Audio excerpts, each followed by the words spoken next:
আর জমিদারের পুত্রবধূও যায়। একজন সামনের থেকে আসতেছে, একজন সামনের দিকে যাইতেছে।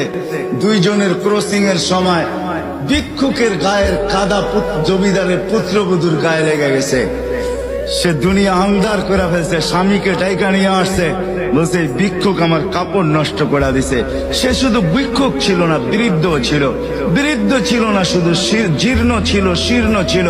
শরীরে কাপড় ছিল না, ফাটা চিরা কাপড় ছিল। পায়ে জুতা ছিল না, পেটে ভাত ছিল না। জমিদারের পুত্র সইতে পারে নাই, যৌবনী শক্তি সয়তো সয় কি কইরা তার স্ত্রীর গায়ে ভিক্ষুকের কাদা। বস সমগ্র শক্তিকে হাতে জমা করা, একত্র করা বৃদ্ধের গালে বসায়। বৃদ্ধ কিচ্ছু বলে নাই, শুধু উপরের দিকে তাকায় দুই তিনটা শব্দ উচ্চারণ করছেন।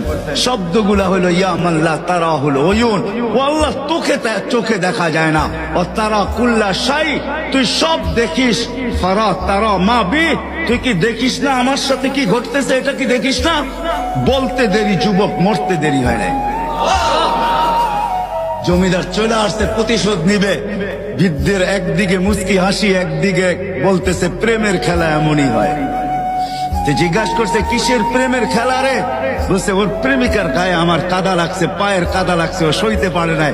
যৌবনী শক্তি দিয়ে আমার বৃদ্ধ গালে বসায় দিছে। আমাকেও একজন ভালোবাসে, সেও সইতে পারে না, সেও সইতে পারে না। ও তো থাপ্পড় দিয়া খেলতো, সে জান নিয়ে নিছে, জান।